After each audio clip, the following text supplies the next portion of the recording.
many people are feeling less safe now, and there's now discussions being reopened about the need to develop a European nuclear program. Would then make Poland rely on weapons that are designed to commit mass murder. If it really was nuclear weapons to avoid war, then why are we not sending nuclear weapons to Ukraine now? The bombs that were dropped on Hiroshima and Nagasaki, by today's standards, they would be considered tactical nuclear weapons. Just look at India and Pakistan just this weekend, 2 nuclear weapon states that are on the brink of going to war. You can look at Israel's war in Gaza, and not to mention the Russian invasion of Ukraine. I also wanted to talk about Iran.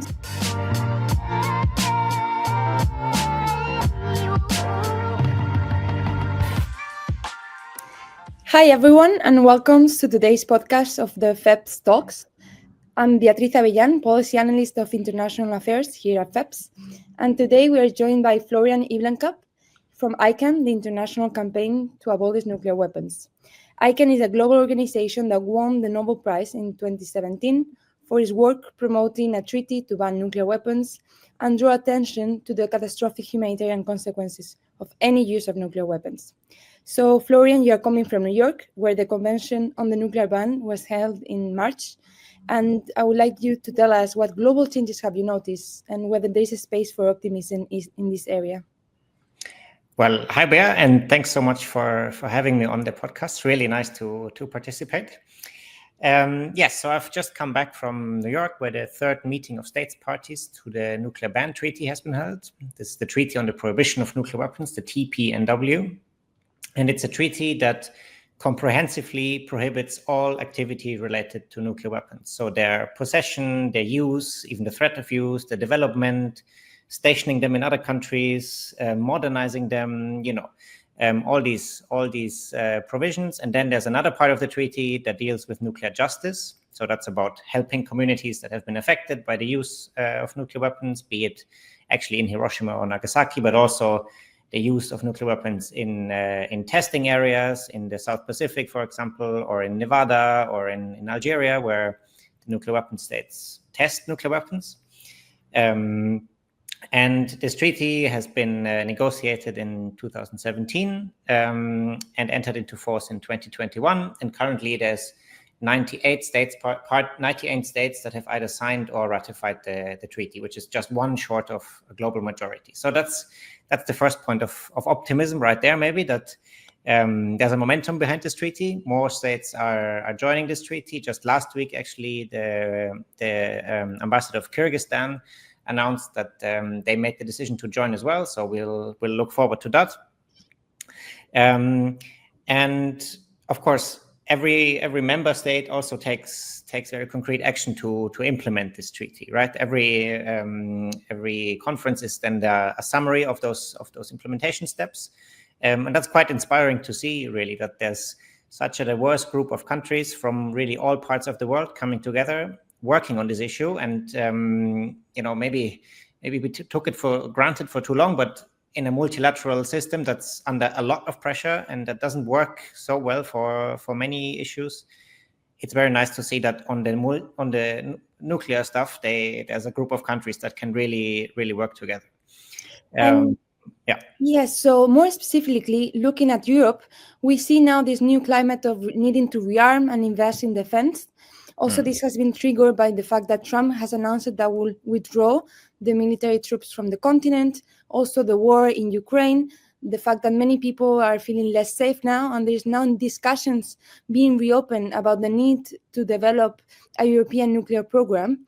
And so this topic for many times was a taboo. So I wanted to ask you specifically, how has this new environment affected the work that you've been doing on prohibiting and stigmatizing nuclear weapons, and what are your concerns regarding these new views on the topic? Yeah, that's a big topic, and I would say most of the rhetoric that comes around nuclear rearmament in Europe, or the Euro bomb as they call it, is primarily a reaction based on fear and maybe even panic based on Donald Trump's comment. Of course, we're still to see what his actions will really be, right? Like so far, nothing of this has been translated into actual political action.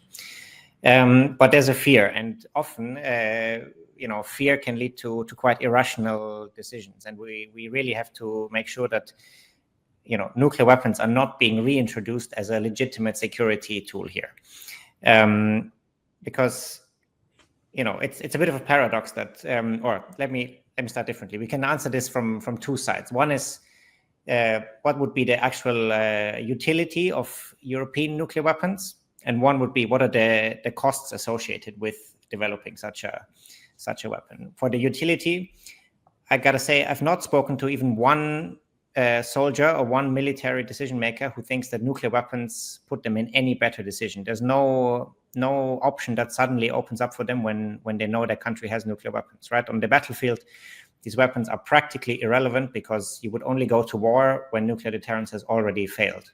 So there's very little that nuclear weapons improve you. At the same time, there's a high cost financially, of course, which we shouldn't overlook, but maybe even more so in terms of international law. If we in Europe decide to rearm with a nuclear weapon, that would be the end of the existing system that puts guardrails on nuclear weapons. And the consequence would, of course, be that other countries would very quickly also develop nuclear weapons. Iran, is already suspicious in that regard, but maybe also Saudi Arabia, maybe, South Korea is talking about it, maybe other players.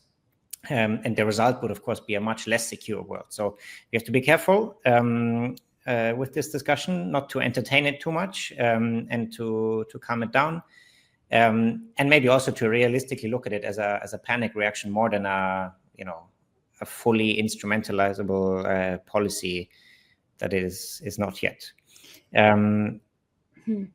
But particularly, for example, Poland has said that they might ask the UK and France to extend their nuclear protection, the nuclear umbrella, as a way to protect them from the Russian threat.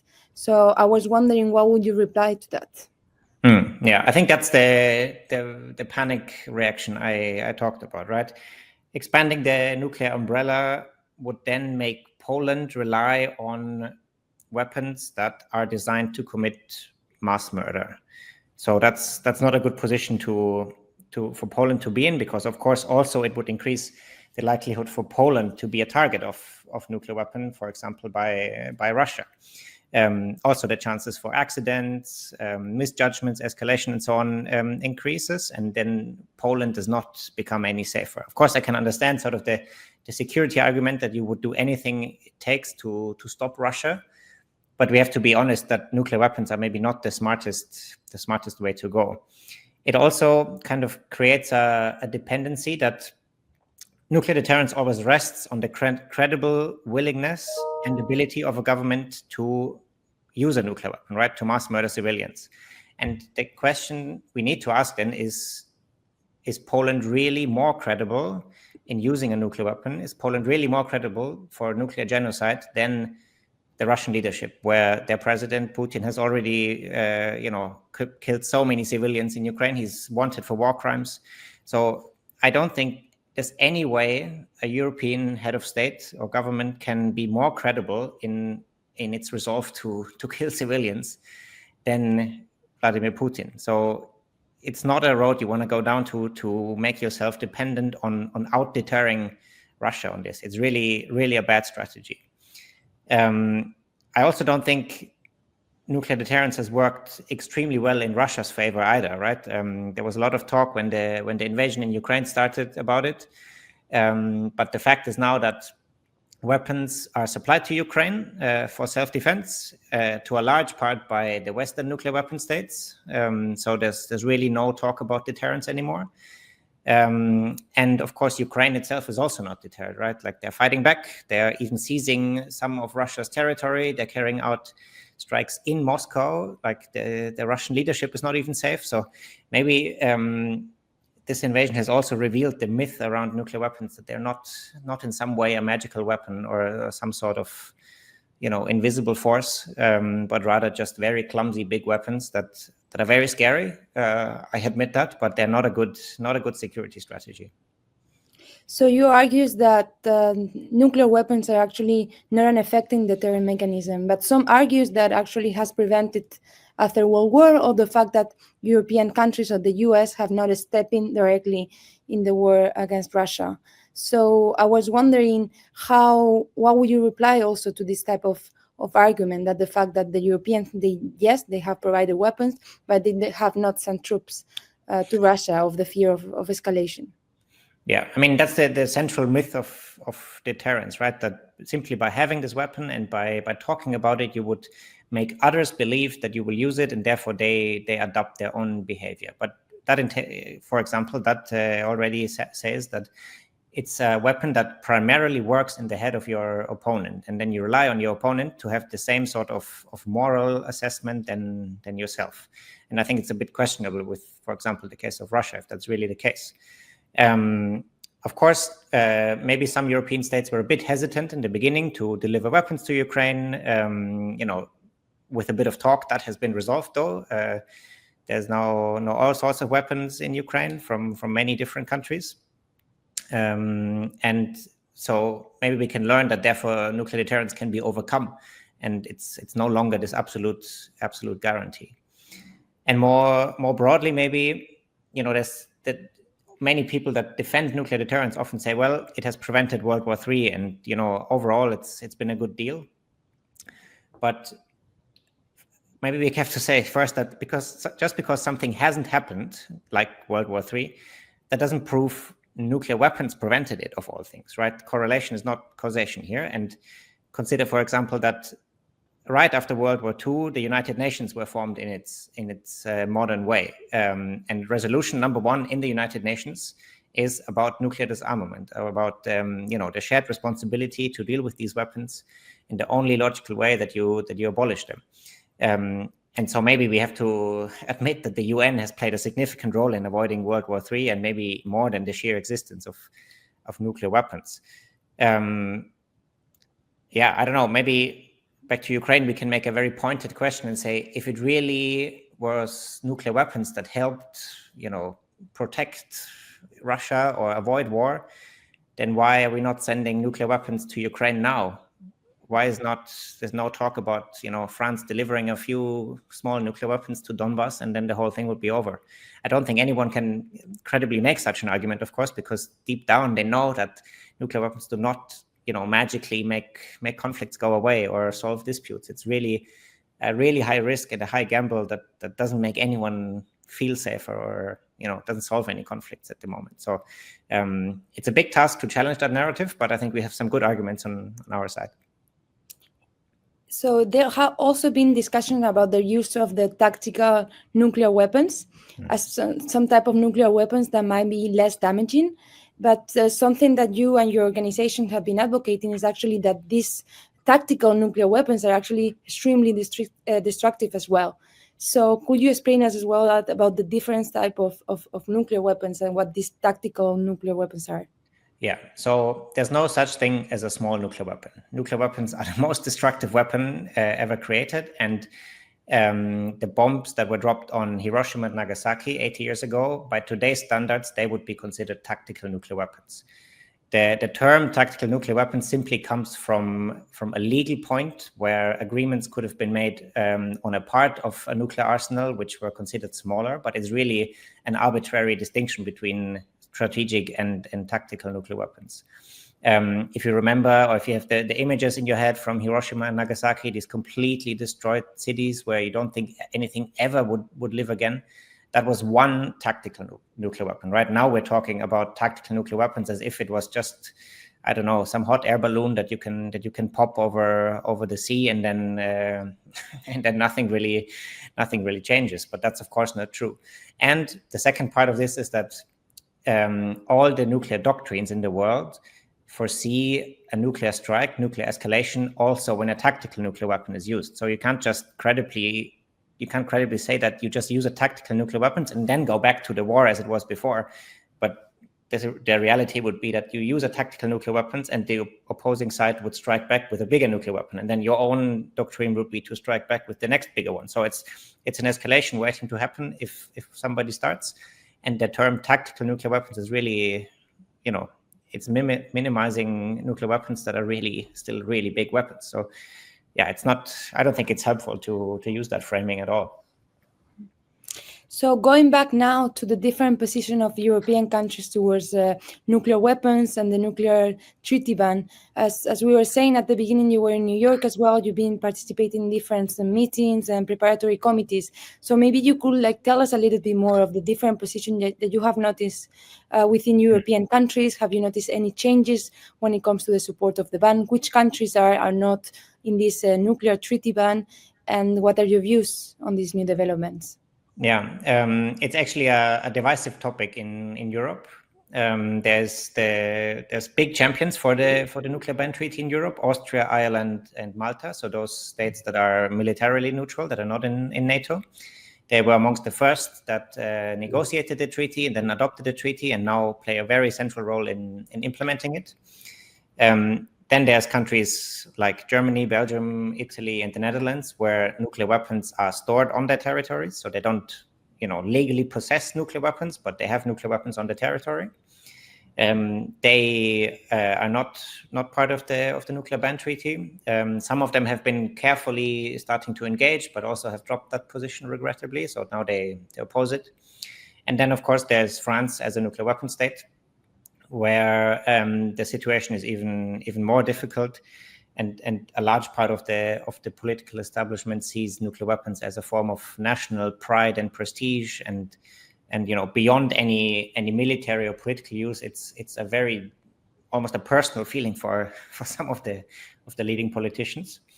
But yeah, I mean, that's what we work on, right? That we stigmatize these weapons not as a source of pride, but as an illegitimate weapon of mass destruction. Maybe I can say also that much of the leadership under the nuclear ban treaty has come from non-European states, right? From countries that traditionally maybe didn't play such a big role in nuclear weapons policy. And that comes from the understanding that if a nuclear war were to break out, there's no country that can reliably deal with the consequences, or that wouldn't be impacted, right? The climate would change, food production would change. It's really bad for a lot of countries. And if all these countries would be affected, then you can make a very convincing normative, ethical, but also legal argument that all these countries should also have a say in nuclear weapons policy. And for the vast majority of this country, that means that nuclear weapons need to be abolished. We still have some work to do in Europe, especially with the NATO states. But yeah, that's what we're focused on and where we're working at. But now that you mentioned NATO states, I would like to know also what role NATO plays in this treaty, or what's their views on this type of nuclear treaty ban. NATO doesn't support it, which is very unfortunate, because NATO, in many documents, NATO doesn't grow tired of promoting their own disarmament objectives, right? They commit to it as a goal, as a future commitment, but the reality, unfortunately, is a bit hypocrite, as in they not only don't support the treaty, but some right outly oppose it and try to derail it with questionable motives, I think, where they deny its legitimacy because they weren't involved in negotiating it, because they withdrew from it voluntarily. And of course, they make an argument about national security, where the TPNW is focused maybe more on human security. So there's a lot to bridge, but we're working on it. And I think, with every country that joins the TPNW, be it a NATO state or not, at some point, there's no point in fighting it anymore. You just have to accept it as a reality that more than 100 countries want this treaty and implement it. And then, you might not agree on the same legal conclusion for your own country as a NATO diplomat, but you at least have to deal with the fact that it's there and it's not going to go away, and it's going to shape the discussions in the future as well. So, yeah, I'm hopeful that over time they will drop their boycott with the treaty and start engaging. Yes, so you mentioned now this idea of human security versus state security, and I think it's something that now human security is not very much talked about. So maybe you could explain a little bit more as part of ICAN as well. What's your concept of human security? So I've made the experience quite often myself that when you talk about international law, or even worse, maybe international humanitarian law, you kind of laughed at and looked at as the naive hippie who thinks that, just text or a law would stop war and so on, and that it's kind of the soft humanitarian side. And my response to that would be that, nuclear disarmament is very much about security, about even national security, that, in case of a nuclear weapon being used, all civilian and military infrastructure would be wiped out. There won't be any hospitals, there won't be any communications, there won't be any basic services, including the ones that of course, a government must use. So it's really unfortunate that there's this dichotomy between humanitarian disarmament and security, where I think both can really reinforce each other and help each other to achieve ultimately the same goal, which is of course to protect the populations of a country. So sometimes I'm a bit puzzled by this what seems to me an artificial distinction. But there's many ways to overcome this. For example, the TPNW states have now adopted a report in the third meeting of states parties where they spell out their own security interests that come from nuclear disarmament, where they say a world with more nuclear weapons would not be safer. In fact, many of the conflicts that we see today can be related to nuclear weapons. Just look at India and Pakistan just this weekend. 2 nuclear weapon states that are on the brink of going to war. And only the responsible thing here would be to address the underlying issue of both countries having nuclear weapons. And similarly, you can look at Israel's war in Gaza, where of course nuclear threats also played a role, and not to mention the Russian invasion of Ukraine. So I think nuclear disarmament is not a soft or a secondary tool that's a bit naive, but a very central security interest of every state. Totally. So going beyond a little bit of nuclear weapons, we've seen as well, like as you were mentioning, the disengagement in international law. So we see that countries like Poland and the Baltic states are deciding to withdraw from the Ottawa Convention, which was the treaty that prohibits the use of anti-personnel mines. And some of the arguments surrounding this withdrawal from the treaty is the fact that now they have to protect their borders, and this is the only way they can do it, or one of the ways. So what are your views on that as well? Yeah, it's a deeply troubling move. Landmines, like nuclear weapons, actually are indiscriminate weapons, right? They don't differentiate between who steps on them, if it's a soldier or a tank or a civilian or a kid playing football. And the facts are very clear on mines, that 80% of the victims are civilians and 50% of that are children. So in a way, if those weapons are being deployed, that's not where we are yet, but preparations are on the way. It's a bit like Poland sacrificing the lives and the legs of its children for a war that might or might not happen in the future. So it's really, really tragic. But yeah, maybe it's a broader trend also to use this fear of a Russian invasion to sort of justify undermining humanitarian law. And again, it's maybe more a reaction from panic than from policy. I remember the Polish president, when he made that announcement, also talked about leaving the Dublin Convention, not knowing that his country has actually never ratified that convention. So which convention? I think the Dublin Convention or the Oslo Convention. So they talk about, international law as some sort of obstacle to national security, without even knowing which conventions and laws they have actually ratified. So it's really, it's a lot more posturing and grandstanding, showing Russia that they are tough, rather than a thought through strategy on defense.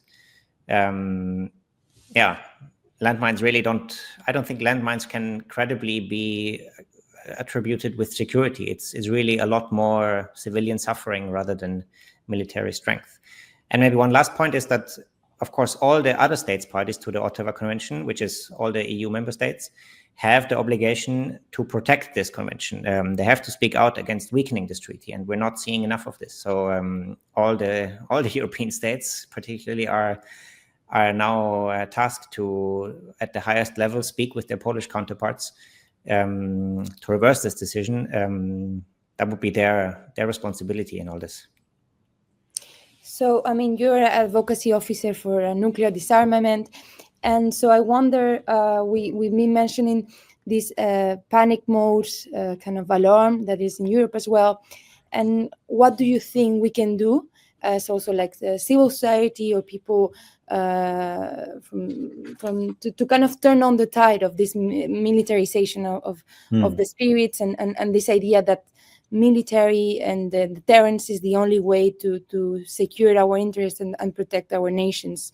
What do you think would be the good message to put out there to change this current narrative? Yeah, I think first thing that we have to do is to talk about it, right? There's still not enough discussion about how quickly and how massively national budgets are being overturned in favor of military spending, how all of this is going to be paid by, about the poorest in a society. There's going to be less money for education, for healthcare and housing, and you name it.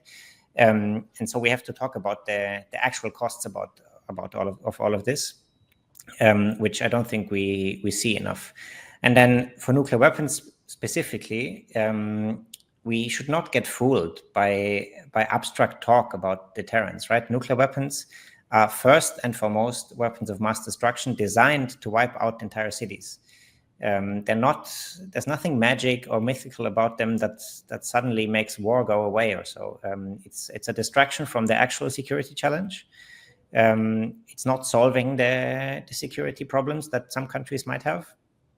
And we should be more courageous in speaking up against this. For example, what we try to do at ICAN is that now we more than ever try to bring the voices to the forefront of those who survived the nuclear bombings in Hiroshima and Nagasaki, where, of course, many of them were children at the time, exempted from school because of the war. They had no protection or any of the like from this, and just saw all of their family die, who were of course mostly innocent in this as well. And I think that human story behind nuclear weapons is a very powerful message that I would like to see featured more in publications. And ultimately we have to force our governments to not go down that path to hell. I mean, we shouldn't underestimate how big the public support is in many countries for nuclear disarmament, particularly. It might be changing a bit based on the fear that's evidently in many societies. But we also see big public and political support for things like the Treaty on the Prohibition of Nuclear Weapons. So we should write to our MEPs and our members of parliament at home. Maybe just ask them what they think of nuclear weapons. Are they good or bad? And then later get into a legal position. And we can also speak with our banks. Everyone has a bank account, and many banks are unfortunately still invested in nuclear weapons. So that would be a very impactful step as well for nuclear disarmament. And another thing is certainly that in almost all European countries, there's very well organized civil society on this issue. So if you look for something concrete to do at home, in your neighborhood with your friends or student groups and so on, I'm sure there's an organization that you've already heard of, be it Greenpeace or Amnesty or one of the ICAN partner organizations and so on that work on this issue, and that are very happy for more support in their work. Well, and maybe just to finish this conversation, I also wanted to talk about Iran. So you mentioned it very quickly before, because this has been now in the news that the US is reopening talks with Iran on the nuclear program. And I wanted to ask you, how important are these talks, and what could they mean for global security? Yeah, I mean, look, it's a very positive development, I think, but also we have to be a bit realistic. How much can be achieved there in a short term, right? Neither the Iranian leadership nor Donald Trump has a history of being like an intellectual leader on international law, and let alone disarmament treaty. In fact, Donald Trump was the one that left the treaty that was in place before, claiming that it was unfairly treating the US. So yeah, I'm skeptical and optimistic at the same time. In basic terms, I think it's great to see that diplomacy is used not as a last resort, but as a first step there. And then, the JCPOA, this Iran deal, was successful before, and I think many countries would be open to returning to a similar constellation. But of course, a lot of trust has been eroded between particularly the US and its European allies and the US and Iran, where, why would Iran join a similar agreement now when they have no guarantee that after 1 year or so, Donald Trump think it's not worth it anymore. So that's gonna be interesting. It's gonna be a few years until we see any results, if ever. But it's a good first step. And I want to highlight that this exposes the double standard that we have with nuclear weapons, where the US and many others, the Europeans also, tell us that some countries are legitimate to have nuclear weapons, hundreds of them, thousands of them, and others, like Iran, are categorically, get categorically condemned when they enrich uranium. So, in a way, that kind of also exposes this nuclear security argument as a double standard. That if nuclear weapons were so good for security, then why would you not grant every country the right to have them, and particularly countries like Iran? So to bring it back to the nuclear ban, I think that's where you see where this treaty matters so much. It's like the same legal standard that applies to all countries, and there's no exceptions in terms of historic dominance or global influence and so on. And in a way, maybe we can use that as a first step to say, well, if you're so against the proliferation of nuclear weapons to Iran, for example, then also make sure you at home commit to a nuclear disarmament agenda that may result in signing the nuclear ban treaty one day. That would be much more credible than fixing, countries individually with different agreements that will evidently be a very clumsy process that's not designed to last for very long. Well, thank you so much, Florian, for all these amazing reflections as well, and all very instructive. I think these voices are very much needed in today's time. So I don't know if there is anything else you would like to share, but I think you've been very comprehensive. So we wanted to thank you here at FEPS. Thanks. Yeah, it was a pleasure to participate. Hope to do it again soon. The last thing I always say is to follow us on social media at Nuclear Ban across all the relevant platforms that you might have. We will. Thank you so much. Bye-bye. Thank you, Bea.